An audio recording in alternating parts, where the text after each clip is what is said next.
إن الحمد لله الأكرم الذي خلق الإنسان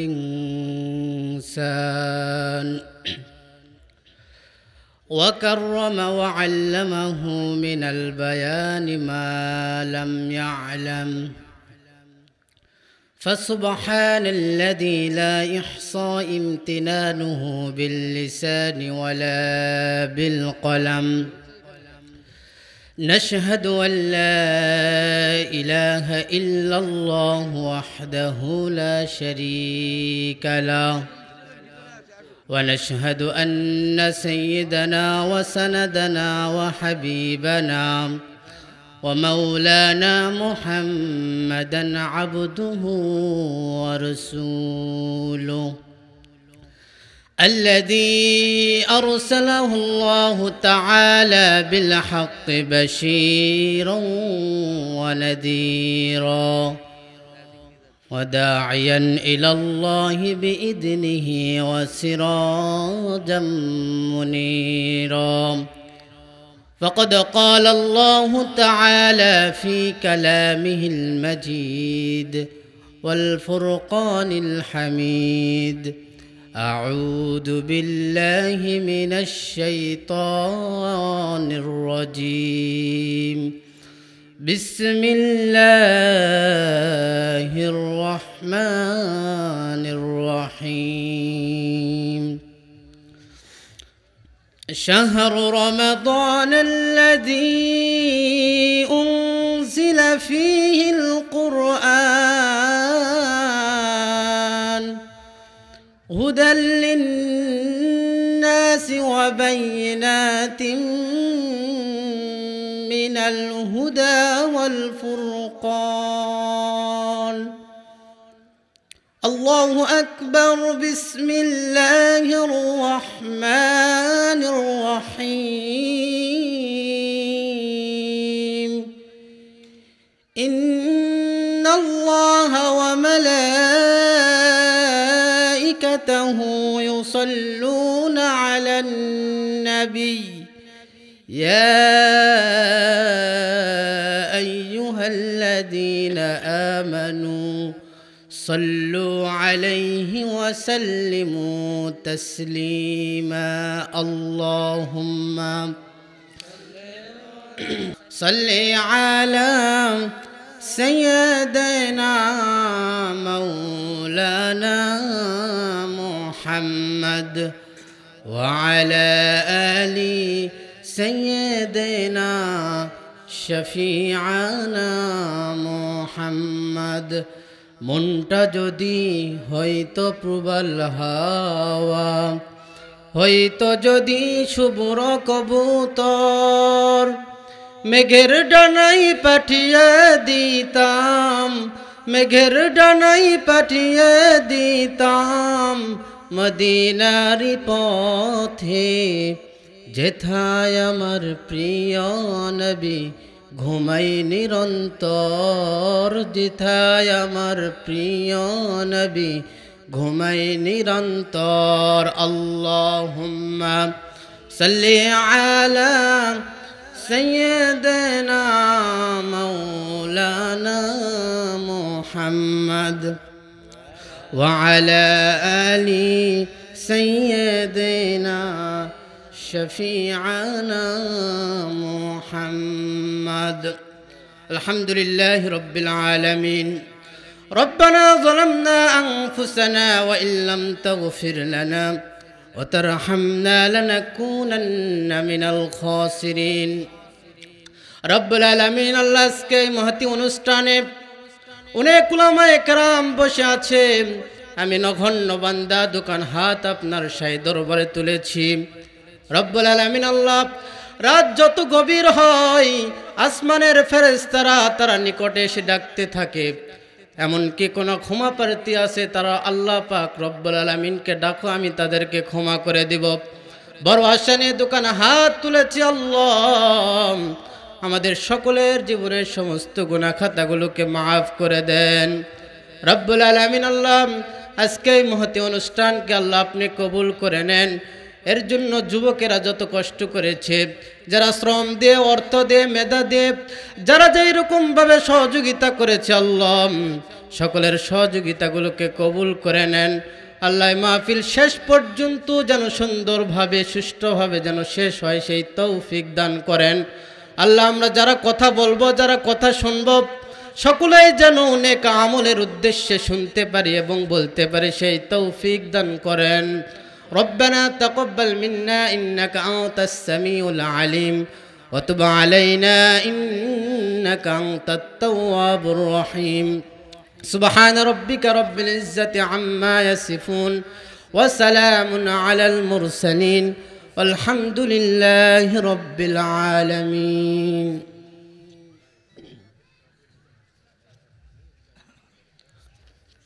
الحمد لله। মহান আল্লাহ পাক রব্বুল আলামিনের দরবারে লাখ কোটি শুকরিয়া যে আল্লাহ পাক রব্বুল আলামিন এই পবিত্র মহতি অনুষ্ঠানে বসার তৌফিক দান করেছেন। এই জন্য সকলে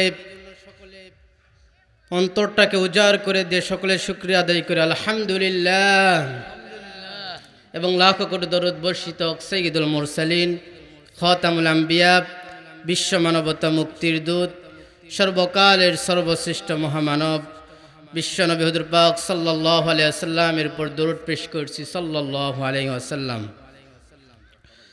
বিরাট ইসলামে সোয়াব ওয়াজ মাহফিল পূর্ব পারলিয়া সোনারপাড়া যুব সমাজের উদ্যোগে আজকের এই মহতি অনুষ্ঠানে সম্মানিত সভাপতি হযরতুল আল্লামা মাওলানা বেলায়েত হোসেন, প্রিন্সিপাল পূর্ব পালরিয়া ইসলামিক আলিম মাদ্রাসা, হুজুর আমার উস্তাদ, তিনি আমার শিক্ষক, আমার পিতৃ সমতুল্য, এবং আমার পাশে আরও যারা বসে আছে। আমি এখানে কথা বলতে নিজেকে অস্বস্তি বোধ করছি। আমার পাশে যারা বসে আছে আমার শ্রদ্ধাভাজন উস্তাদ এবং আমার পিতৃ সমতুল্য, আমার বাবার সহচর, তারা আমার বাবার সঙ্গে অনেক দিন চাকরি করেছে, একসাথেই তারা থেকেছে। হাদিসের মধ্যে আসছে একজন পিতামাতা, আমরা শুধু মনে করি যে পিতামাতার হক বুঝি তারা দুনিয়াতে বেঁচে থাকা অবস্থায় পিতামাতার হক আদায় করতে হবে, কিন্তু হাদিসের মধ্যে আসছে পিতামাতা ইন্তিকালের পরও তাদের অনেকগুলো হক রয়েছে। যেগুলো হক রয়েছে সেই হকগুলোর মধ্যে থেকে একটা হক হলো পিতামাতার যারা সহচর রয়েছে, যারা বন্ধু রয়েছে, তাদের সঙ্গে যদি ভালো ব্যবহার করতে পারি তাহলে পিতামাতার সহিত ভালো ব্যবহার করার সমতুল্য। সুবহানাল্লাহ। এই জন্য আমার ওস্তাদেরা, আমার পিতার একসঙ্গে তারা সহচর, তাদের সকলকে আমি সম্মান করি এবং আজকের মাহফিলের সহসভাপতি হযরতুল মাল্লাম মাওলানা আব্দুল আওয়াল সাহেব এবং প্রধান অতিথি জনাব মোহাম্মদ আতাউর রহমান, বারবার নির্বাচিত চেয়ারম্যান, তিনি আমাদের সঙ্গে কথা বলেছেন, আমাদের সামনে কথা বলেছেন। ইনশাল্লাহ আজকে আমি যে বিষয় সম্পর্কে আপনাদের সঙ্গে আলোকপাত করব সেটি হলো আজকে শাবান মাস, প্রথম জুমা। তো শাবান মাসে অনেক ইবাদত রয়েছে। শাবান মাস, এই মাস আসলেই রজব মাস যখন পড়তো তখনই হুজুর পাক সাল্লাল্লাহু আলাইহি সাল্লাম একটা দোয়া বারবার পড়তেন। সেই দোয়াটা আমার সঙ্গে সঙ্গে আপনারা সকলেই পড়বেন, পড়তে পারবেন তো ইনশাআল্লাহ? আমরা সকলেই সেই দোয়াটা পড়ি, আল্লাহুম্মা বারিক লানা ফি রজব ওয়া শাবান ওয়া বাল্লিগনা রমাদান। হাদিস শরীফে বিশ্বনবী পাক সাল্লাল্লাহু আলাইহি ওয়াসাল্লাম বলছেন যে রজব মাস যখন আসবে তোমরা বারবার এই দোয়াটা পড়ো, রজব এবং শাবান মাসের বারাকাত দান করেন এবং রমাদান মাস পর্যন্ত পৌঁছায় দিন। তো শাবান মাসের অনেক গুরুত্ব, অনেক ফজিলত রয়েছে। আজকে আমি যতক্ষণ কথা বলবো ইনশাল্লাহ তেমন কোনো কিচ্ছা কাহিনীর দিকে যাব না, সরাসরি কোরআনুল কারীম থেকে নির্যাস কিছু কথা আপনাদেরকে শোনার ইনশাল্লাহ চেষ্টা করব। আজকে এই পবিত্র গ্রন্থ আমাদেরকে আল্লাহ পাক রব্বুল আলামিন দিয়েছেন, এর চাইতে বড় নিয়ামত আর কোনো কিছুই নাই। তো আমাদেরকে যেই পবিত্র গ্রন্থ আল্লাহ পাক রব্বুল আলামিন দিয়েছেন, এর শুকরিয়া আদায় এবং এটা বোঝা প্রত্যেকটা মানুষের আমাদের জন্য কর্তব্য। এই জন্য আল্লাহ পাক রব্বুল আলামিন কোরআন কারীমের মধ্যে বলছেন, ওয়া আলাল্লাহি কসদুস সাবিলি ওয়া মিনহা জাইর। আল্লাহ পাক রব্বুল আলামিন বলছেন, আমি আল্লাহ পাক রব্বুল আলামিনের উপর দায়িত্ব যে পৃথিবীর পথ ভোলা মানুষগুলোকে তাদেরকে সোজা পথ দেখাবা, এটা আমি আল্লাহ পাক রব্বুল আলামিনের দায়িত্ব। এই দায়িত্বটা আমি কীরকম ভাবে পালন করেছি, পৃথিবীতে সূচনা লগ্ন থেকে বিশ্বনবী পাক সাল্লাল্লাহু আলাইহি সাল্লাম পর্যন্ত অসংখ্য আম্বিয়া কেরাম মুরসালিন গুণকে আমি পাঠিয়েছি। তারা সোজা পথের দিকে মানুষদেরকে ডাক দিয়েছেন। সর্বশেষ আখেরি নবী হুজুর পাক সাল্লাল্লাহু আলাইহি সাল্লামকে আমি দুনিয়ার মধ্যে পাঠিয়েছি। কিসের জন্য পাঠিয়েছি? এই পথ ভোলা মানুষগুলোকে পথ দেখাবার জন্য আমি পাঠিয়েছি। পাঠানোর পর আমি একখানা গ্রন্থ তার উপর নাজিল করেছি। সেই গ্রন্থটা হলো কোরআনুল কারীম। আল্লাহ পাক রব্বুল আলামিন বলছেন, আলিফ লাম রা কিতাবুন আনজালনাহু ইলাইকা লিতুখরিজান নাস মিনাজ যুলুমাতি ইলান নূর। আল্লাহ পাক রব্বুল আলামিন বলছেন, কিতাবুন আনজালনাহু ইলাইক। কিতাবুন, এখানে কিতাবুন অর্থাৎ কোরআনুল কারীমের মধ্যে যতগুলো আয়াত রয়েছে ৬৬৬৬টা, কেউ বলেন অনেক উলামায়ে কেরামদের মতে ৬২৩৬টি আয়াত।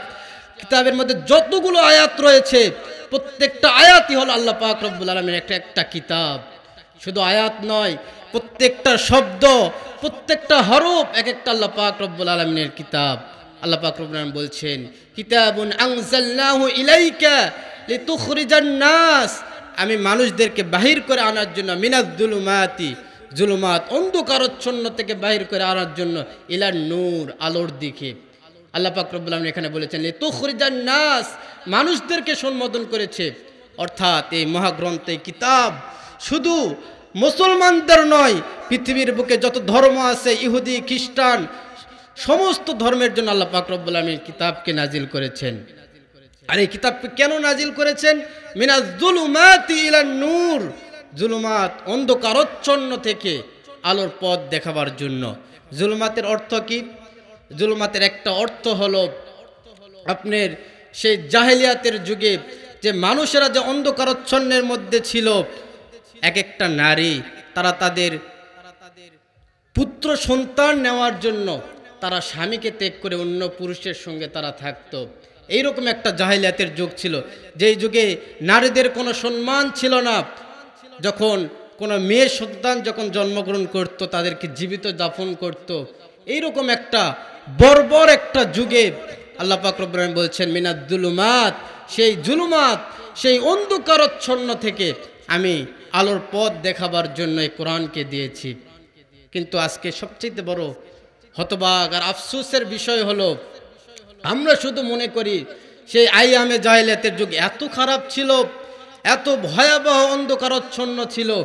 কিন্তু আজকে যদি আমার তো মনে হয় আমাদের যুগের দিকে যদি তাকাই, তাহলে তা আমি দেখতে পাই সেই আইয়ামে জাহেলিয়াতের যুগের মতো আমাদের যুগটাও চলে এসেছে। আপনি বলবেন, হুজুর কিভাবে? আইয়ামে জাহেলিয়াতের যুগের সেই অন্ধকারচ্ছন্ন আমাদের যুগে চলে আসছে। আমি দু একটা এক্সাম্পল দেই, দু একটা উদাহরণ দেই, আপনারা মিলে নেন। সে আইয়ামে জাহেলিয়াতের যুগে কি হতো? সে আইয়ামে জাহেলিয়াতের যুগে শুধুমাত্র আপনার তারা তো যে যুদ্ধ করত, যে বিবাদ করত, মানুষদেরকে হত্যা করত, সেটা তো ছিল মুসলমান ধর্ম আর বিধর্মই তাদের মধ্যে ছিল, দুই ধর্মের মধ্যে তো ছিল। কিন্তু আজকে আমার যুগের দিকে আমি তাকালে দেখতে পাই শুধু মুসলমানদের মধ্যেই একটা দল আর একটা বিরোধী দল হওয়ার কারণে এমনভাবে মানুষদেরকে খুনাখুনির মধ্যে মেতে উঠেছে। সেই যুগে তো মানুষদেরকে যদি মারা হতো তাহলে সেই লাশটা তো পাওয়া যেত, কিন্তু আমার যুগে মানুষদেরকে শুধু বিরোধী দল হওয়ার কারণে একটা মানুষকে যখন মারে শেষ করে দেওয়া হয়, তার লাশটাও আর খুঁজে পাওয়া যায় না। কথা বলেন ঠিক কিনা? আমার যুগে এমনও মানুষ আছে যাদেরকে একটা সন্তান হারিয়ে গিয়েছে, আর পাওয়া যাচ্ছে না। একদিন চলে যায়, 2 দিন চলে যায়, সপ্তাহ চলে যায়, মাস চলে যায়। মা তার সন্তানটার চেহারাটা দেখবে, মৃত্যু চেহারা হলেও যে দেখবে, এই চেহারাটাও দেখতে পায় না। এইরকমভাবে 1 বছর, 2 বছর, 3 বছর পর্যন্ত অতিক্রান্ত হয়ে যায়। 4 বছর, বছরের পর বছর চলে যায়, যুগ চলে যায়, কিন্তু মা সন্তানকে আর ফিরে পায় না। হঠাৎ করে কোনো একদিন হয়তোবা রাতে দরজার মধ্যে খটখটানি কোনো একটা শব্দ পেয়েছে, মা লাফ দিয়ে উঠে মনে করছে যে বাবা আমার সন্তান হয়তোবা চলে আসছে। সন্তান সেখানে দরজার মধ্যে যায়, দরজা খুলে দেখে না, সন্তান আসেনি। সন্তান তো আর ফিরে আসবে না, এমন এক জায়গায় চলে গিয়েছে সন্তান। এই বর্বরতার যুগে আমরা বাস করছি। আয়ামে জাহিলিয়াতের ইতিহাস পড়লে আমরা দেখতে পাই, আয়ামে জাহিলিয়াতের এমন কোনো ইতিহাস ছিল না যে একজন বৃদ্ধা মহিলাকে ধর্ষণ করা হয়েছে, এইরকম কোনো ইতিহাস খুঁজে পাওয়া যায় না। কিন্তু আমার যুগে তো আমরা দেখতে পাই 60 বছরের বৃদ্ধা মহিলাকে পর্যন্ত ধর্ষণ করা হয়। কথা বলেন ঠিক কিনা? তো এইরকম এক বর্বর যুগে আমরা আজকে বসবাস করছি। আপনি বলবেন হুজুর, আয়ামে জাহিলিয়াতের যুগে তো মেয়েদেরকে সেখানে জীবিত পুঁতে রাখা হতো, মেয়েদেরকে তো সহ্য করতে পারতো না। এই কয়েকদিন আগেকার ঘটনা, 1 মাসও মনে হয়নি, আমি পত্রিকায় দেখলাম একজন মা, সে একটা সন্তান প্রসব করেছে, মেয়ে সন্তান। কিন্তু মেয়ে সন্তান, শুধুমাত্র মেয়ে সন্তান হওয়ার কারণে হসপিটালে বাচ্চাটাকে রেখে সে পলায়ন করে চলে গিয়েছে। এর চাইতে নিকারজনক আর ঘটনা কি হতে পারে? এইরকম এক যুগে আমরা বসবাস করছি। এই অন্ধকারাচ্ছন্ন থেকে আলোর পথ দেখাবার জন্য আল্লাহ পাক রব্বুল আলামিন আমাদেরকে এই গাইডলাইন কোরআনুল কারীম দিয়েছেন। এটা হলো জুলুমাতের একটা ব্যাখ্যা। জুলুমাতের আরেকটা ব্যাখ্যা হলো মানুষের বানানো মতবাদ, মানুষের বানানো যত তন্ত্র মন্ত্র আছে, এগুলো হলো জুলুমাতের অন্তর্ভুক্ত। কিভাবে জুলুমাতের অন্তর্ভুক্ত? বিশ্বনবী হুজুর পাক সাল্লাল্লাহু আলাইহি সাল্লামের বয়স যখন 25 ইয়ার্স, 25 বছর যখন বয়স, হুজুর পাক সাল্লাল্লাহু আলাইহি সাল্লাম দেখলেন যে আমার এই আয়ামে জাহিলিয়াতের এই অন্ধকারাচ্ছন্ন যুগ, এখানে তাদেরকে কিভাবে শান্তি প্রতিষ্ঠা করা যায়। হুজুর পাক সাল্লাল্লাহু আলাইহি সাল্লামের বয়স যখন 25 বছর, হুজুর পাক সাল্লাল্লাহু আলাইহি সাল্লাম একটা সংগঠন তৈরি করলেন। এই সংগঠনটার নাম হলো হেলফুল ফুজুল। কি সংগঠনের নাম কি? হেলফুল ফুজুল। এই হেলফুল ফুজুল হুজুর পাক সাল্লাল্লাহু আলাইহি সাল্লাম এই সংগঠনটা তিনি তৈরি করলেন। হুজুর পাক সাল্লাল্লাহু আলাইহি সাল্লাম 25 বছর থেকে শুরু করে 40 বছর পর্যন্ত, অর্থাৎ মোট 15 বছর হুজুর পাক সাল্লাল্লাহু আলাইহি সাল্লাম নিজের মতবাদ অনুযায়ী শান্তি প্রতিষ্ঠা করার জন্য এই সংগঠনের তিনি বিভিন্নভাবে তিনি কাজ করলেন। কিন্তু হুজুর পাক সাল্লাল্লাহু আলাইহি সাল্লাম শান্তি প্রতিষ্ঠা করতে হুজুর পাক সাল্লাল্লাহু আলাইহি সাল্লাম ব্যর্থ হলেন। যখন হুজুর পাক সাল্লাল্লাহু আলাইহি সাল্লামের বয়স যখন 40 বছর, তখন আল্লাহ পাক রব্বুল আলামিন এই মহাগ্রন্থ আল কোরআনুল কারীমটা দিলেন। দিয়ে আল্লাহ পাক রব্বুল আলামিন বললেন, এবার আপনি এই কোরআনকে গাইডলাইন হিসাবে মানে লিতুখরিজান নাস মিনাজ যুলুমাতি ইলান নূর, অন্ধকারাচ্ছন্ন মানুষগুলোকে দিনের পথে আসার জন্য এবার আপনি দাওয়াত দিন। হুজুর পাক সাল্লাল্লাহু আলাইহি সাল্লাম সেই 40 বছর থেকে হুজুর পাক সাল্লাল্লাহু আলাইহি সাল্লাম যখন ইন্তিকাল করেন, তখন হুজুর পাক সাল্লাল্লাহু আলাইহি সাল্লামের বয়স 63 বছর। হুজুর পাক সাল্লাল্লাহু আলাইহি সাল্লাম 50, 60, 63, 23 বছর শুধুমাত্র দাওয়াত দিয়ে এই কোরআনুল কারীমকে হুজুর পাক সাল্লাল্লাহু আলাইহি সাল্লাম গাইডলাইন মেনে যখন 23 বছর দাওয়াত দিলেন, 23 বছর পর এমন একটা যুগ হুজুর পাক সাল্লাল্লাহু আলাইহি সাল্লাম আমাদেরকে উপহার দিলেন। হুজুর পাক সাল্লাল্লাহু আলাইহি সাল্লাম ইন্তিকালের পূর্বে তিনি বলে গেলেন, খয়রুল কুরুন, পৃথিবীর বুকে সর্বশ্রেষ্ঠ জাতি হলো আমার এই জাতি। সুবহানাল্লাহ। তো এই জন্য এই কোরআনুল কারীমকে শুধুমাত্র গাইডলাইন মেনে হুজুর পাক সাল্লাল্লাহু আলাইহি সাল্লাম দাওয়াত দিয়েছেন, তিনি সাকসেসফুল হয়েছেন। সুতরাং আজকে যদি আমরা এই কোরআনুল কারীমকে যদি সঠিকভাবে আমরাও যদি নিতে পারি, তাহলে আবার সেই সোনালী যুগ আমাদের কাছে ফিরে আসবে।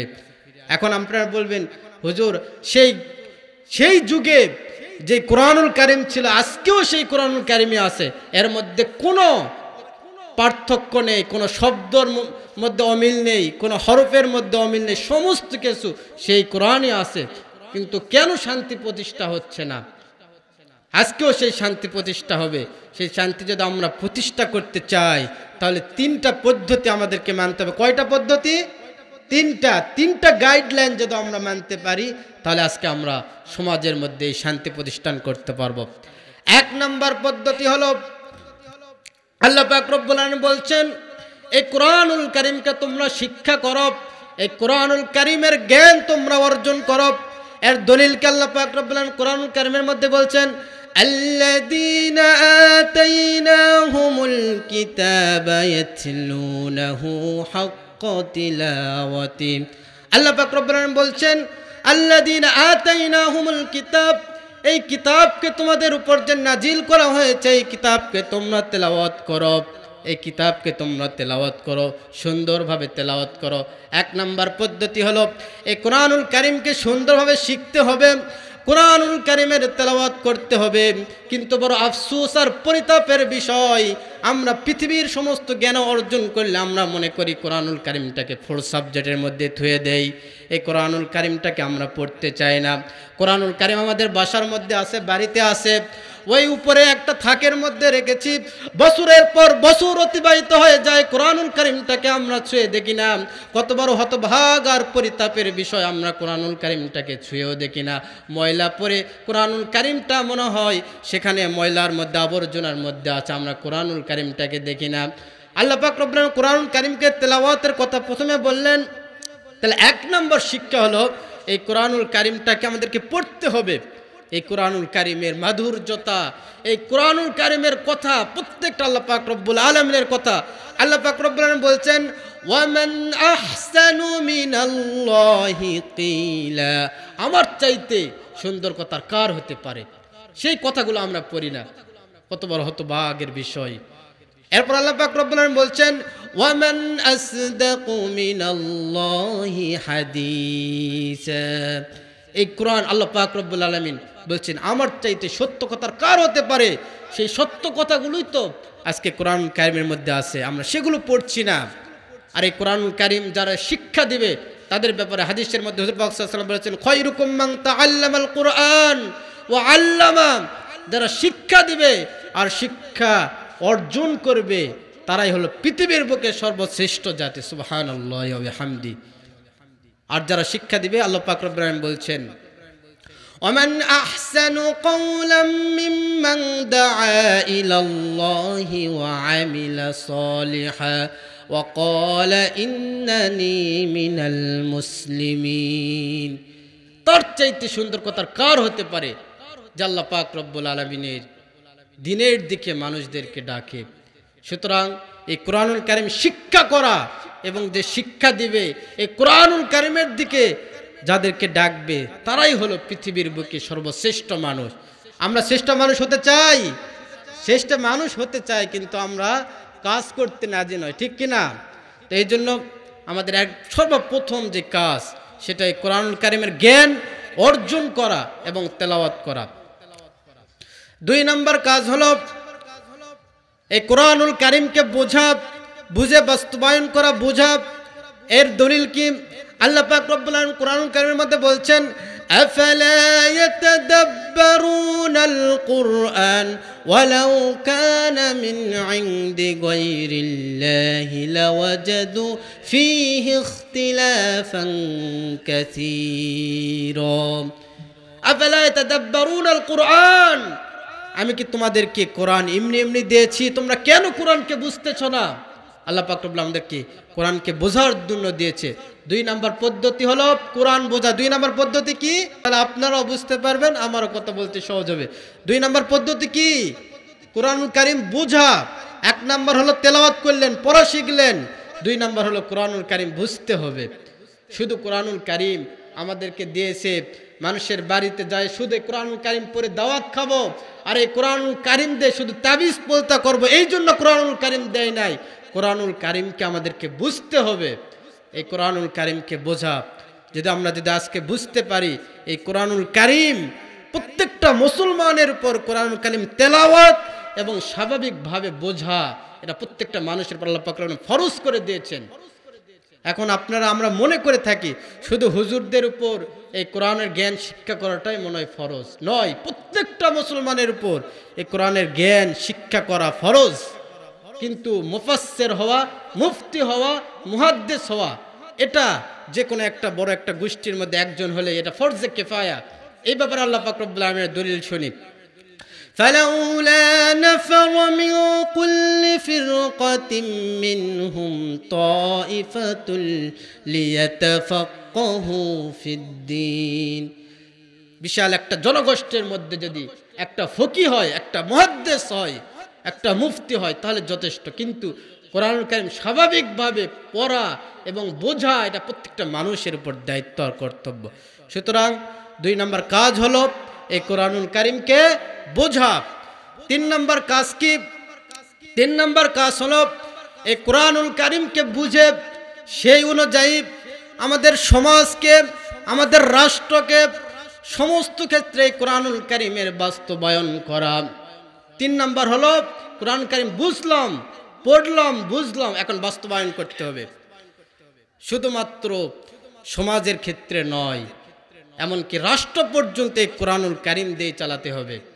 এখন আমরা মনে করি অনেকে বলে কোরআনুল কারীমের কি কোনো রাজনীতি আছে না কি, এটা অনেকে বলে। কিন্তু কোরআনুল কারীমের মধ্যে যদি না রাজনীতি থাকে, আপনি তো বোঝেননি, তো বুঝবেন কোথায় থেকে? পড়েননি তো আপনি বুঝবেন কোথায় থেকে? আল্লাহ পাক রব্বুল আলামিন ইউসুফ আলাইহিস সালামের শাসনের কথা কোরআনুল কারীমের মধ্যে সূরাত ইউসুফে বর্ণনা করেছেন। এরপর আল্লাহ পাক রব্বুল আলামিন বলেছেন ওয়ালাকাদ আতাইনা সুলাইমান মুলকান আযীমা, সুলাইমান আলাইহিস সালামকে পৃথিবীর রাজত্ব দিয়েছে আল্লাহ পাক রব্বুল আলামিন। এই কথাগুলো তো কোরআনুল কারীমের মধ্যেই আছে। তা আপনি কেমনে বললেন যে কোরআনুল কারীমের মধ্যে কোনো রাজনীতি নাই? কোরআনুল কারীম শুধুমাত্র সমাজের ক্ষেত্রে নয়, রাষ্ট্র থেকে শুরু করে এই কোরআনুল কারীমের মধ্যে এমন কোনো জিনিস নাই যে জিনিসটা এই কোরআনুল কারীমের মধ্যে নাই। প্রত্যেকটা জিনিসকে আল্লাহ পাক রব্বুল আলামিন কোরআনুল কারীমের মধ্যে লিপিবদ্ধ করে দিয়েছে। আমাদেরকে এমন এক ধর্ম দিয়েছে আল্লাহ, এমন একটা ধর্ম দিয়েছে যে ধর্মের মধ্যে আপনি টয়লেটে কোন পা দিয়ে যাবেন সেটা পর্যন্ত বর্ণনা করে দিয়েছে। এর চাইতে আর কি চান? আজকে সর্বক্ষেত্রে কোরআনুল কারীমের আমরা বাস্তবায়ন যদি করতে পারি, তাহলে সেই শান্তির, সেই সোনালী যুগ আবার আমাদের কাছে ফিরে আসবে। সর্বক্ষেত্রে হতে হবে, সেটা রাষ্ট্র পর্যন্ত হতে হবে। হুজুর পাক সাল্লাল্লাহু আলাইহি সাল্লাম রাষ্ট্রের যে নায়ক ছিলেন, রাষ্ট্রনায়ক ছিলেন। হুজুর পাক সাল্লাল্লাহু আলাইহি সাল্লাম দ্য চেটার অফ মদিনা, মদিনায় সনদ হুজুর পাক সাল্লাল্লাহু আলাইহি সাল্লাম, মদিনার সনদের কথা হুজুর পাক সাল্লাল্লাহু আলাইহি সাল্লাম বলেছেন। তিনি যদি রাষ্ট্রনায়ক না হন তাহলে কথা কেন বললেন? মদিনার সনদ হুজুর পাক সাল্লাল্লাহু আলাইহি সাল্লাম নিজে লিপিবদ্ধ করেছেন। সুতরাং রাষ্ট্র পর্যন্ত আমাদেরকে এই কোরআনুল কারীম দিয়ে পরিচালনা করতে হবে। কিন্তু আমরা কেন আজকে কোরআনুল কারীম রাষ্ট্র পর্যন্ত বাস্তবায়ন কেন করতে চাই না? যদি আমরা রাষ্ট্র পর্যন্ত যদি কোরআনুল কারীমের বাস্তবায়ন করি, তাহলে দেখা যাবে নেতাদের পকেট ফাঁকা হয়ে যাবে। আজকে যত নেতারা আছে, সমস্ত নেতাদের হাতের আঙ্গুল ফুলে কলা গাছ হয়েছে, কিন্তু কোরআনুল কারীমের যে রাজনীতি রয়েছে, এই রাজনীতিতে নেতাদের ওই আঙ্গুল ফুলে কলা গাছ হওয়ার কোনো সুযোগ নেই। কেমনে? হুজুর পাক সাল্লাল্লাহু আলাইহি সাল্লাম তাবুকের যুদ্ধে হুজুর পাক সাল্লাল্লাহু আলাইহি সাল্লাম সমস্ত সাহাবাদেরকে ডাকলেন, ডাকে হুজুর পাক সাল্লাল্লাহু আলাইহি সাল্লাম সাহাবায়ে কেরামদের থেকে কালেকশন করছেন। হুজুর পাক সাল্লাল্লাহু আলাইহি সাল্লাম হঠাৎ চোখটা চলে গেলেন, এক কোণের মধ্যে বৃদ্ধ সাহাবী হযরত আবু বকর সিদ্দিক রাদিয়াল্লাহু তাআলা আনহু সেখানে বসে আছেন। হুজুর পাক সাল্লাল্লাহু আলাইহি সাল্লাম সেখান থেকে তার চোখটা এড়ালো না। হুজুর পাক সাল্লাল্লাহু আলাইহি সাল্লাম আবু বকরকে ডেকে বললেন, হে আবু বকর, তুমি কেন ওই কোণের মধ্যে বসে আছো? তুমি কি কোনো আজকে কালেকশনের মধ্যে তুমি কি কোনো দান করবে না নাকি? আবু বকর সিদ্দিক রাদিয়াল্লাহু তাআলা আনহু বললেন, হযরত ওমর ফারুক রাদিয়াল্লাহু তাআলা আনহু তার সম্পদের 50% দিয়ে দিয়েছে, হযরত উসমান রাদিয়াল্লাহু তাআলা আনহু 70টি উট দিয়েছে, তুমি কি দিবে বলো? তখন আবু বকর সিদ্দিক রাদিয়াল্লাহু তাআলা আনহু বলছেন, ইয়া রাসূলুল্লাহ, ইয়া হাবিবাল্লাহ, আমার বাড়িতে যতগুলো সম্পদ ছিল সমস্ত সম্পদ নিয়ে আপনার সামনে হাজির হয়েছি। হুজুর পাক সাল্লাল্লাহু আলাইহি সাল্লাম বলছেন, তোমার বাড়িতে কি রেখে এসেছো? হুজুর পাক সাল্লাল্লাহু আলাইহি সাল্লামকে আবু বকর সিদ্দিক রাদিয়াল্লাহু তাআলা আনহু বলছেন, আমার বাড়িতে শুধু আল্লাহ এবং রাসূলের ভালোবাসা রেখে এসেছি। সুবহানাল্লাহ। এই ছিল হলো সাহাবায়ে কেরামদের রাজনীতির অবস্থা। হযরত আবু বকর সিদ্দিক রাদিয়াল্লাহু তাআলা যখন আমিরুল মুমিনিন খেলাফতের আসনে বসেছেন, প্রথম দিন চলে যাওয়ার দ্বিতীয় দিন হযরত আবু বকর সিদ্দিক রাদিয়াল্লাহু তাআলা মাথার মধ্যে একটা টোপলা নিয়ে তিনি পটের মধ্যে দিয়ে হাঁটে যাচ্ছেন। পথের মধ্যে হযরত ওমর ফারুক সিদ্দিক, হযরত ওমর ফারুক রাদিয়াল্লাহু তাআলা আনহুর সঙ্গে দেখা। ওমর ফারুক রাদিয়াল্লাহু তাআলা আনহু বলছেন, আপনি মাথার মধ্যে পোটলা নিয়ে কোথায় যান? আবু বকর সিদ্দিক রাদিয়াল্লাহু তাআলা আনহু বলছেন, আমার বাড়িতে তো আমার সন্তান রয়েছে, আমার স্ত্রী রয়েছে, তাদেরকে খানা পিনার করার মতো কোনো টাকা পয়সা আমার কাছে নেই, এই জন্য আমি একটু আমার ব্যবসার কাজে যাচ্ছি। তখন আবু বকর সিদ্দিক রাদিয়াল্লাহু তাআলা আনহুকে ওমর ফারুক রাদিয়াল্লাহু তাআলা আনহু বলছেন, আপনি যদি রাষ্ট্রের দায়িত্ব পাওয়ার পর যদি ব্যবসার কাজে যান তাহলে রাষ্ট্রের মধ্যে ব্যাঘাত ঘটবে, চলেন আমরা রাষ্ট্রের মধ্যে যাই। সেখানে মজলিসে শুরার মধ্যে মিটিং করলেন। মিটিং করার পর হযরত আবু বকর সিদ্দিক রাদিয়াল্লাহু তাআলা আনহু তিনি রাষ্ট্রপ্রধান, তার নামে একটা বেতন নির্ধারণ করা হলো। তারা কীরকম রাষ্ট্রপ্রধান ছিল, তাদের কাছে খেলাফত, তিনি রাষ্ট্রপ্রধান হওয়ার পরও তার বাড়িতে কোনো খাবার নেই। আজকে আমাদের যারা রাষ্ট্রপ্রধান তাদের বাড়িতে খুঁজলে খাটের তলে তেল পাওয়া যায়, খাটের তলে বস্তা বস্তা টাকা পাওয়া যায়, কোরআন ঠিক কিনা? আজকে এই জন্য তারা বলে যে কোরআনুল কারীমের মধ্যে রাজনীতি নাই। কোরআনুল কারীমের রাজনীতি যদি কেউ করতে চায় তাহলে ওই বিদেশে কোটি কোটি টাকা সুইজারল্যান্ডে আপনার পাঠা সম্ভব নয়। এই জন্য তারা কোরআনুল কারীমকে মানতে চায় না। আপনি যদি কোরআনুল কারীমের রাজনীতি যদি না মানেন, ভালো কথা, আপনি মানলেন না, কিন্তু এই কথা আপনি বলতে পারবেন না যে কোরআনুল কারীমের রাজনীতি নাই। এই কথা বললে আপনি কোরআনুল কারীমকে অস্বীকার করা হবে। কেন আপনি বলবেন কোরআনুল কারীমের মধ্যে রাজনীতি নাই? এই জন্য আপনাকে স্বীকার করতে হবে কোরআনুল কারীমের মধ্যে রাজনীতি আছে। আমরা সেভাবে আজকে আমাদের সমাজকে গঠন করি, আমাদের রাষ্ট্রকে গঠন করি। আজকে সেই সোনালী যুগ আবার আমরা ফিরে পাব। সেই সোনালী যুগে যেখানে মানুষেরা রাহাজারির মধ্যে ছিল, কিন্তু যখন সোনালী যুগে এসেছে তখন একজন মানুষ সাহাবায়ে কেরামরা এমনভাবে তৈরি হয়ে গেছে, তারা ছিল তখন মেয়েদেরকে নিরাপত্তার অত্যন্ত প্রহরী। সেখানে আর কোনো চুরি ডাকাতি ছিল না, কোনো ধর্ষণ ছিল না, কোনো ছিনতাই ছিল না। সুতরাং আজকে আমরা সেই ফিরে আসতে চাই আবার সেই 1400 বছর আগের সেই কোরআনুল কারীমের পথে।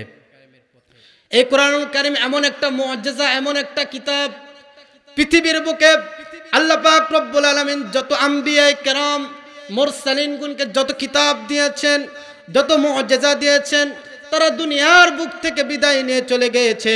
তাদের মুআজ্জিজাগুলো তারা সঙ্গে করে নিয়ে চলে গিয়েছে। সেই মুআজ্জিজাগুলো আর পৃথিবীর বুকে বিদ্যমান নাই। কিন্তু বিশ্বনবী হুজুর পাক সাল্লাল্লাহু আলাইহি ওয়াসাল্লামের জীবনের সবচেয়ে বড় মুআজ্জিজা হলো কোরআনুল কারীম। এই কোরআনুল কারীমকে বিশ্বনবী হুজুর পাক সাল্লাল্লাহু আলাইহি ওয়াসাল্লামের আল্লাহ পাক রব্বুল আলামিন দিয়েছেন। হুজুর পাক সাল্লাল্লাহু আলাইহি ওয়াসাল্লাম দুনিয়া থেকে বিদায় নিয়ে গিয়েছেন, কিন্তু এই কোরআনুল কারীমের শ্রেষ্ঠ মুআজ্জিজাটা তার উম্মতের জন্য রেখে গিয়েছেন। প্রত্যেকটা যুগে আল্লাহ পাক রব্বুল আলামিন তার নবীদের উপর, আম্বিয়া কিরামদের উপর, মুরসালিনদের উপর সে যুগের মানুষের ফিতরাত অনুযায়ী তাদেরকে কিতাব দান করেছেন, তাদেরকে মুআজ্জিজা দিয়েছেন। যেমন হযরত মুসা আলাইহিস সালামের যুগে সবচেয়ে জাদুর প্রভাবটা বেশি ছিল। এই জন্য মুসা আলাইহিস সালামকে আল্লাহ পাক রব্বুল আলামিন একটা লাঠি দিয়েছেন। এই লাঠি দিয়ে হযরত মুসা আলাইহিস সালাম যখন অনেকগুলো জাদুকরের মধ্যে চলে গিয়েছেন, ফেরাউন সেখানে একটা সমাবেশ ডেকেছে, সমস্ত জাদুকরেরা সেখানে সাপ বেঁধে দিয়েছে। তার জাদুকরের মাধ্যমে মুসা আলাইহিস সালামকে আল্লাহ পাক রব্বুল আলামিন নির্দেশ দিলেন, তোমার হাতের লাঠিটা ছেড়ে দাও। মুসা আলাইহিস সালাম হাতের লাঠিটা ছেড়ে দিলেন, সমস্ত সাপগুলোকে মুসা আলাইহিস সালামের সাপ গিলে ফেললেন। তার যুগে জাদুর প্রভাব বেশি ছিল। মুসা আলাইহিস সালামকে সেই লাঠি দিয়েছেন, লাঠির মধ্যেই জাদুটা আল্লাহ পাক রব্বুল আলামিন দিয়ে দিয়েছিলেন। এরপর হযরত ঈসা আলাইহিস সালামের জামানায় চিকিৎসা বিদ্যার বেশি ছিল। হযরত ঈসা আলাইহিস সালামকে আল্লাহ পাক রব্বুল আলামিন এমন মুআজ্জিজা দিয়েছেন, সমস্ত চিকিৎসা যেখানে ব্যর্থ, হযরত ঈসা আলাইহিস সালামের চিকিৎসা সেখান থেকেই শুরু হয়। মানুষেরা মৃত্যুবরণ করলে তো আর সেখান থেকে কোনো চিকিৎসা হয় না, কিন্তু ঈসা আলাইহিস সালামকে আল্লাহ পাক রব্বুল আলামিন এমন মুআজ্জিজা দিয়েছেন, একটা কবরের পাশে যদি হযরত ঈসা আলাইহিস সালাম শুধু যদি বলতেন কুম, সঙ্গে সঙ্গে সেই মানুষটা দাঁড়িয়ে যেত।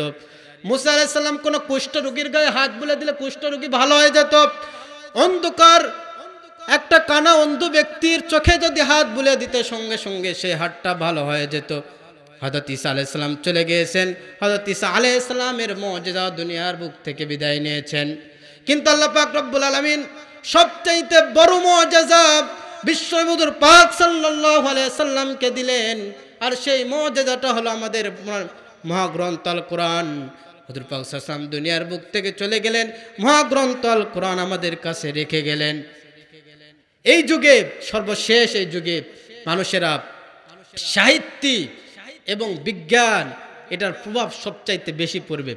এই জন্য আল্লাহ পাক রব্বুল আলামিন কোরআনুল কারীমের মধ্যে বিজ্ঞানও দিয়েছেন। আমরা অনেকে বলি, হুজুর আপনারা তো সেই প্রাচীন যুগে আছেন, বিজ্ঞান টিজ্ঞান তো কিছু বোঝেন না, এখন আধুনিক যুগ, আগে ডিজিটাল বাংলাদেশ ছিল, এখন স্মার্ট বাংলাদেশ হয়েছে, আপনারা তো সেই যুগের কথা আর বোঝেন না, শুধু কোরআনুল কারীম নিয়ে পড়ে থাকেন। আমি বলি, এই কোরআনুল কারীম, বিজ্ঞান যেখানে ব্যর্থ হয়েছে, কোরআনুল কারীমের আবিষ্কার সেখান থেকে শুরু হয়েছে। সুবহানাল্লাহি ওয়া বিহামদি। এই বিজ্ঞান আমাদের কোরআনুল কারীমে কতগুলো বিজ্ঞানের কথা রয়েছে, কতগুলো বলে তো আসলে শেষ করা যায় না। কয়েকটা বিজ্ঞানের কথা আমি কোরআনুল কারীম থেকে বলি। কোরআনুল কারীমের মধ্যে আজকে মাত্র 200 বছর আগে বিজ্ঞানীরা আবিষ্কার করেছেন চাঁদের নিজস্ব কোনো আলো নেই। চাঁদের নিজস্ব কোনো আলো নেই। সারাদিন যে সূর্য থাকে, সূর্য যে আলো দেয়, এই আলো থেকেই চাঁদ আলো গ্রহণ করে রাতে আমাদেরকে আবার আলো দেয়। মাত্র 200 বছর আগে এটা বিজ্ঞানীরা আবিষ্কার করেছেন। আল্লাহ পাক রব্বুল আলামিন 1500 বছর আগে কোরআনুল কারীমের মধ্যে জানিয়ে দিয়েছেন, সূরাতুল ফুরকান 61 নম্বর আয়াত, তাবারাকাল্লাযী জাআলা ফিস সামাই বুরুজান ওয়া জাআলা ফিহা সিরাজান ওয়া কমারাম মুনীরা। আজকে লোহার আবিষ্কার যখন হয়েছে, লোহা তারা বলতে পারে না যে লোহা কি থেকে আবিষ্কার হয়েছে, কিন্তু আল্লাহ পাক রব্বুল আলামিন সূরাতুল হাদিদ একটা সূরাই দিয়েছেন লোহার নামে।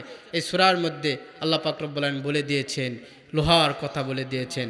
এরপর আমরা যখন বলি যে চন্দ্র এবং সূর্য তাদের নিজের কক্ষপথে তারা চলে, এটা মাত্র কয়েক বছর আগে বিজ্ঞান আবিষ্কার করেছে, কিন্তু 1500 বছর আগে আল্লাহ পাক রব্বুল আলামিন সূরাতুল আম্বিয়া 33 নম্বর আয়াতে জানিয়ে দিয়েছেন যে সূর্য এবং চন্দ্র তাদের নিজের কক্ষপথে চলে। এই জন্য কোরআনুল কারীমের মধ্যে বিজ্ঞানের অনেক বিষয় রয়েছে।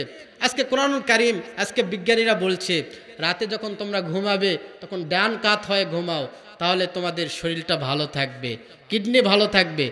1500 বছর আগে বিশ্বনবী পাক সাল্লাল্লাহু আলাইহি ওয়াসাল্লাম বলে গিয়েছেন, ডান কাত হয়ে সোতা সুন্নাত। সুবহানাল্লাহি ওয়া বিহামদি। সেই কোরআনের পথে যদি আমরা আসি, হুজুর পাক সাল্লাল্লাহু আলাইহি ওয়াসাল্লামের সেই হাদিসের কথাগুলো যদি আমরা মানি, তাহলে আমাদের জীবনের প্রত্যেকটা ক্ষেত্রে আমরা আজকে সাকসেসফুল হতে পারবো। আমরা যদি হার্টকে ভালো রাখতে চাই, তাহলে সেই আমাদের রাতে ডান দিক হয়ে ঘুমাতে হবে। এই জন্য এটা হুজুর পাক সাল্লাল্লাহু আলাইহি ওয়াসাল্লামের সুন্নত। এখন বিজ্ঞানীরা বলছেন, যদি তোমরা পাকস্থলী ভালো রাখতে চাও তাহলে মদ পান করো না। 1500 বছর আগে বিশ্বনবী হুজুর পাক সাল্লাল্লাহু আলাইহি ওয়াসাল্লাম বলছেন, ইন্নামাল খামরু ওয়াল মাইসির, তোমরা মদকে পান করো না। 1500 বছর আগে হুজুর পাক সাল্লাল্লাহু আলাইহি ওয়াসাল্লাম বলেছেন। সুতরাং প্রত্যেকটা ক্ষেত্রে আজকে বিজ্ঞানীরা যেটা বলছে, দেখা যাচ্ছে হুজুর পাক সাল্লাল্লাহু আলাইহি ওয়াসাল্লাম সেই 1500 বছর আগে সেই কথাগুলোই বলে গিয়েছে। সুতরাং কোরআনের পথে ফিরে আসি, হাদিসের পথে ফিরে আসি, আপনার শরীর সুস্থ থাকবে। সমাজ প্রত্যেকটা ক্ষেত্রে আমরা কোরআনুল কারীমের যদি আজকে বাস্তবায়ন করি, সমাজটা শান্তি দ্বারা ভরপুর হয়ে যাবে। এই জন্য আমরা কোরআনুল কারীমের পথে ফিরে আসি। কোরআনুল কারীমের পথে ফিরে আসলে আমাদেরকে সেই অন্ধকারচ্ছন্ন সেগুলো আর দেখতে হবে না। কোরআনুল কারীমের সওয়াব আপনাকে সবচাইতে একটা শ্রেষ্ঠ একটা জীবন দিতে পারবে। একটা ছোট্ট একটা ঘটনা আপনাদেরকে বলি।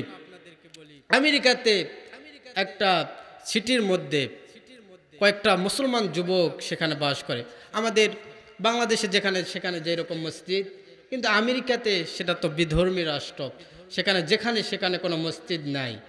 তো যেখানে মনে করেন 10 জন, 20 জন, 30 জন, 40 জন যুবক যেখানে, মুসলমানেরা যেখানে থাকে, তাদের সম্পর্কটা খুব ভালো, তারা সেখানে নামাজ আদায় করে, খুব ভালো তাদের সম্পর্ক। তা আমেরিকাতে পাকিস্তানি এক যুবক, সে মুসলমান যুবক, সেখানে প্রায় পাকিস্তানি মুসলমান যুবক, মালয়েশিয়া, তারপর আপনার বাংলাদেশে, ইন্ডিয়া, অনেকগুলো মুসলমান যুবক সেখানে একসাথে বাস করে। তাদের একটা কমিউনিটি, একটা তাদের আন্তরিকতা, অনেক ভালো, তারা একসাথে বসবাস করে, একসাথে নামাজ আদায় করে, আবার দেখেন যে বিকালবেলা একসাথে চা পান করে, এইরকম একটা তাদের সম্পর্ক। এই যুবকগুলো তারা একসাথে চলাফেরা করে, একসাথে নামাজ আদায় করে। হঠাৎ করে একদিন তারা দেখলো পাকিস্তানের যেই যুবকটা, মুসলমান যেই যুবক, সেই যুবকটা আজকে নামাজের মধ্যে নাই। তারা বলাবলি করতে লাগলো, যেহেতু তারা একসাথে নামাজ আদায় করে, তারা বলাবলি করতে লাগলো হয়তো বা কোনো কাজে বাইরে গিয়েছে। তারপর 1 ওয়াক্ত চলে যায়, 2 ওয়াক্ত চলে যায়, 5 ওয়াক্ত চলে যায়, 1 দিন চলে যায়, 2 দিন চলে যায়, সেই যুবকের কোনো খোঁজ নাই। যখন 5-6 দিন হয়ে গিয়েছে, তখন তারা নিজে নিজেই বলাবলি শুরু করতে লাগলো, তার একটু খোঁজ নিয়ে দেখি সে আর এখানে থাকে না কেন। এখন এই যুগের, এই মিডিয়ার যুগের সবচাইতে যেটা উত্তম, সবচাইতে যেটা বড় মাধ্যম, সেটা হলো মোবাইল। মোবাইলে ফোন দেয়, মোবাইলে ফোন আর ঢোকে না। তারপর মেসেজ করে, ইমেইলে তার কাছে মেসেজ দেয়, কিন্তু কোনো জায়গায় আর তার মেসেজও হয় না। তখন তারা মনে মনে ভাবলো নিশ্চয়ই কোনো ক্রাইম, কোনো সন্ত্রাসের হয়তো বা শিকার হয়েছে। এভাবে প্রায় 3 বছর অতিক্রম হয়ে গেল। 3 বছর অতিক্রম হওয়ার পর একদিন ফজরের নামাজের সময় ইমাম সাহেব কাতার সোজা করেন বলে যখন মুসল্লিদের দিকে তাকিয়েছে, সেখানে দেখতে পেয়েছে সেই যুবকটা প্রথম কাতারে। এবার যে কোনো, এখন যেহেতু ওইভাবে কথা বলা সম্ভব নয়, নামাজের সময় সবাই মুসল্লি নামাজের মুসল্লাতে দাঁড়িয়ে গেছে। ইমাম সাহেব চোখে চোখে কথা বললেন যে নামাজের পর একসাথে কথা হবে। এবার ফজরের নামাজ আদায় করার পর সকলে মিলে তার কাছে গোল হয়ে বসলেন, ইমাম সাহেব বসলেন। এবার বলছে আপনি 3 বছর যাবৎ কোথায় ছিলেন? আপনি তো বড় এক মানুষ, কোথায় ছিলেন এতদিন পর্যন্ত? কোনো খোঁজ নাই, খবর নাই। এবারে যুবক বলছে আমি কোথায় ছিলাম? এক জাহান্নামের অন্ধকারের মধ্যে ছিলাম। তো কি হয়েছে সেই ঘটনাটা বলেন। এবার এই যুবক বলছে আমার সাথে যখন আমি চাকরি করি, সেই পাশের কোম্পানিতে, এখান থেকে সামান্য কিছু দূরে এই কোম্পানিতে আমি যে চাকরি করি, সেখানে একটা মহিলা, একটা আমার সঙ্গে চাকরি করে একটা মেয়ে। আমি মনে মনে তাকে খুব পছন্দ করি। তাকে 1 বার 2 বার 3 বার 5 বার পর্যন্ত তারকে বিবাহের জন্য প্রস্তাব দিয়েছি, কিন্তু সে রাজি হয় না। এরপর সে একদিন আমাকে বলল আমি বিবাহে রাজি হতে পারি, কিন্তু একটা শর্ত হলো আমার বাড়িতে যেতে হবে। এবার যুবক বলল বাড়িতে যাব, কোনো অসুবিধা নাই। এবার যুবক বাড়িতে নিয়ে চলে গেলেন, যুবতী আর যুবক একসাথে চলে গেলেন। যাওয়ার পর বাড়িতে যায় দেখলেন অনেকগুলো মানুষ বসে আছে। যুবকটা অন্তরের মধ্যে ভয় পেয়ে গেলেন, না জানি আমি কোনো সন্ত্রাসীর শিকার হয়ে এখানে। অনেকক্ষণ কথাবার্তা বলার পর তাদের মধ্য থেকে একজনকে নির্ধারণ করলেন যে অমুক মানুষটা তার সঙ্গে মিট করবে, কথাবার্তা বলবে। এবার এই মানুষটাকে যখন নির্ধারণ করার পর যুবককে বলছে আমাদের সন্তানদেরকে, আমার সন্তান, আমার মেয়েকে আপনার সঙ্গে বিবাহ দিতে পারি, কিন্তু একটা শর্ত আছে। সেই শর্তটা হলো আমার মেয়ে যেহেতু খ্রিস্টান আর আপনি মুসলমান, বিবাহ হতে গেলে দুজনকেই যেহেতু এক ধর্মে হতে হবে, কিন্তু আমাদের মেয়ে মুসলমান হওয়ার তো কোনো সম্ভাবনাই নাই, প্রশ্নই আসে না। সুতরাং আপনাকে খ্রিস্টান হতে হবে। যদি আপনি খ্রিস্টান হন তাহলে আপনার সঙ্গে আমরা আমাদের মেয়েকে বিবাহ দেব। এবার যুবক বলছে আমার জীবনের সবচেয়ে বড় আশা, আমি এই মেয়েকে বিবাহ করব, আমি খ্রিস্টান হয়ে যাব। সে এক বাক্যে রাজি হয়ে গেলেন। শুধু রাজি হয়ে শেষ নয়, তারপর বলছেন যে তোমরা রাজি হলে, তুমি রাজি হলে ভালো কথা, কিন্তু তোমাকে কাজে কর্মে সেটা দেখাতে হবে। এবার অনেকগুলো খাবার নিয়ে আসলেন। খাবার নিয়ে আসার পর সেখানে যে সমস্ত মাংস ছিল, সে সমস্ত গোস্ত ছিল, সেই একটা বাটির মধ্যে শুকুরের মাংস ছিল। শুকুরের মাংস হালাল না হারাম? হারাম। শুকুরের মাংস হারাম। তো যুবককে শুকুরের মাংস দেওয়া হয়েছে, সে শুকুরের মাংস খায় কিনা, সে শুকুরের মাংস খেয়ে ফেললো। এরপর তার সামনে মদ দেওয়া হয়েছে, এই মদও সে খায় ফেললো। এরপর তাদের সঙ্গে বিবাহ বন্ধনে তারা আবদ্ধ হলো। তার বিবাহ বন্ধনে আবদ্ধ হলো। এবার যুবককে শর্ত দিচ্ছে, আরেকটা শর্ত, সেটা হলো তুমি এই সিটিতে আর থাকতে পারবে না। তোমার যে সমস্ত বন্ধু বান্ধব রয়েছে সেই সমস্ত বন্ধু বান্ধবের সঙ্গে থাকতে পারবে না, পিতামাতার সহিত সম্পর্ক রাখতে পারবে না। যুবক মনে মনে ভাবলো 3 বছর 4 বছর হয়ে যায়, আমি তো বাড়িতে যাই না, পিতামাতার সাথে সম্পর্ক না রাখলে আর কি আছে? এরকম বর্তমানে অবস্থা আছে নাকি? অনেক মানুষ আছে, অনেক যুবক আছে, চাকরিতে চলে গিয়েছে, ঢাকায় চলে গিয়েছে, চট্টগ্রামে চলে গিয়েছে, মাসের পর মাস চলে যায়, বাড়িতে পিতামাতার কি অবস্থা কোনো খোঁজ খবর নাই। তো যুবক বলছে যে বাড়িতে তো অনেক দিনতেই যায় না, 3-4 বছর হয়ে গেছে, পিতামাতার সাথে সম্পর্ক না রাখলে অসুবিধা নাই। এবার যুবককে শর্ত দিচ্ছে, তোমার যত বন্ধু বান্ধব রয়েছে কোনো বন্ধু বান্ধবের সঙ্গে কোনো আলাপচারিতা, কোনো মিট, কোনো সাক্ষাৎ করা যাবে না। তো যুবক বলছে যে আচ্ছা, এটা তো আমি রাজি। এবার যুবককে বলছে, তোমার কাছে যে ফোন রয়েছে এই ফোনটা আমাদেরকে জমা দিতে হবে, এই ফোনও তুমি ব্যবহার করতে পারবে না, কারণ এই ফোনের মাধ্যমে তুমি আবার হয়তোবা তোমার বন্ধু বান্ধব, তোমার মুসলমান যে সমস্ত সাথীরা রয়েছে তাদের সঙ্গে হয়তোবা তুমি সাক্ষাৎ করতে পারো। সে মোবাইলটাও জমা দিয়েছে। এবার যুবককে শর্ত দিয়েছে, তোমার এই সিটিটা ছেড়ে অন্য সিটিতে তোমাকে যেতে হবে, কারণ এই সিটিতে তুমি যদি থাকো হয়তোবা চলাফেরার মাঝে তোমার কোনো একটা মুসলমান বন্ধুর সঙ্গে হয়তোবা সাক্ষাৎ হয়ে গেল, তাহলে তো তুমি আবার তাদের সঙ্গে মিলামিশা করবে, তাদের সঙ্গে কথাবার্তা বলবে, মুসলমান হয়ে যেতে পারো তুমি। এবার যুবক সমস্ত কিছুই রাজি হয়ে গেলেন, অন্য সিটিতে চলে গেলেন। যখন এই বাড়ি থেকে অন্য সিটিতে চলে গেলেন, যাওয়ার সময় বারবার অন্তরের মধ্যে একটা তামান্না ছিল, আমার যে কোরআনটা আছে কোরআনুল কারিমটা আমি আমার সঙ্গে নিয়ে যাই। বারবার কোরআনুল কারিম তাকে হাত ছানি দিয়ে ডাকছে, তুমি চলে যাচ্ছ যাও, কিন্তু আমাকে তোমার সঙ্গে নিয়ে চলো। যুবক তার প্রয়োজনীয় যে সমস্ত জিনিস ছিল সেগুলোর সঙ্গে তার কোরআনুল কারিমটাকে সঙ্গে নিয়ে চললেন। এবার যখন অমুক সিটিতে চলে গেলেন, অন্য একটা সিটিতে চলে গেলেন, যাওয়ার পর তাদের সংসার জীবন ভালোভাবেই কাটছিল।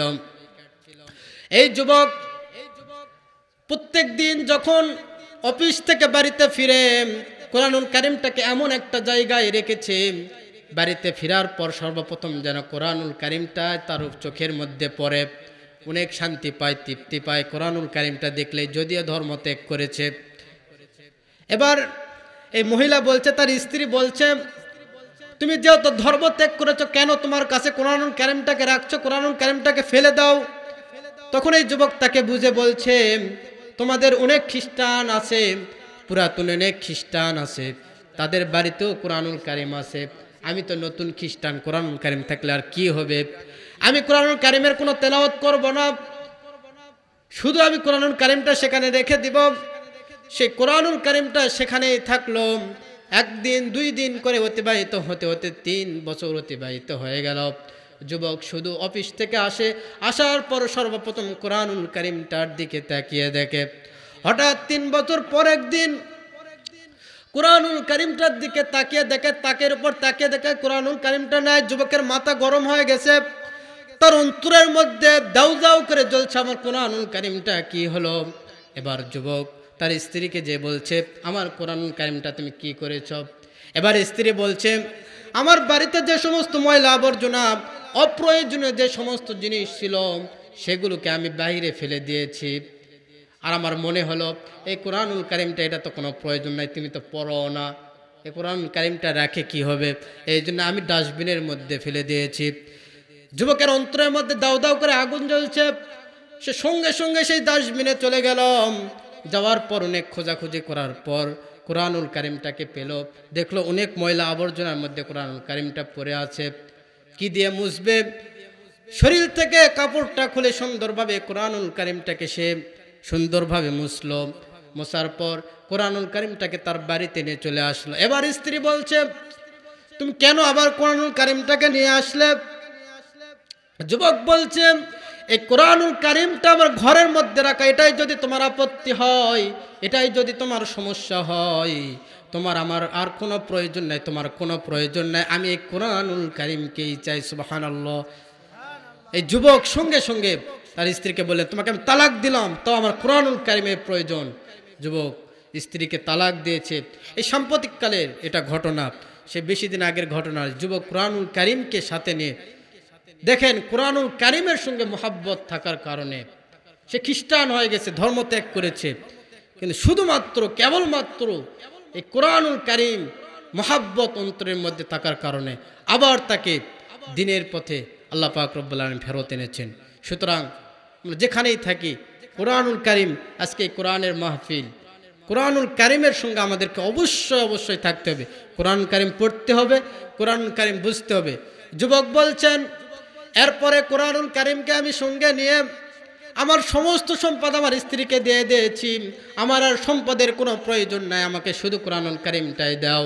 এই কোরআনুল কারীম নিয়ে আমি 2 দিন থেকে হাঁটে আবার এই মসজিদের মধ্যে আসছি। যখন এই মসজিদের কাছে আসছি তখন ফজরের আজান দিয়েছে। আমি মসজিদের মধ্যে ঢুকবো এমন সময় আমার মনে হচ্ছে আমি তো ধর্ম ত্যাগ করেছি, আবার এই ঘরের মধ্যে আমি ঢুকতে পারবো কিনা। কিন্তু আমার মনে হচ্ছে বারবার কে যেন আমার ভিতর থেকে হাত ছানি দিয়ে ডাকছে। এটা এমন একটা ঘর, যে ঘরের মধ্যে তুমি যদি শুধু পবিত্র হও তাহলেই প্রবেশ করতে পারবে, কোনো অসুবিধা নাই। আমি পবিত্র হয়ে এই মসজিদের মধ্যে আমি ঢুকে পড়লাম, আর ফজরের নামাজের সময় আপনার সঙ্গে সাক্ষাৎ হয়ে গেল। সুতরাং এই কোরআনুল কারীমের পথে আমরা ফিরে আসি। কোরআনুল কারীম আজকে আমাদের সন্তানদেরকে শিক্ষা দেয়। কোরআনুল কারীম সন্তানদেরকে যেন তারা বুঝতে পারে সেই ব্যবস্থা আমরা আজকে করি।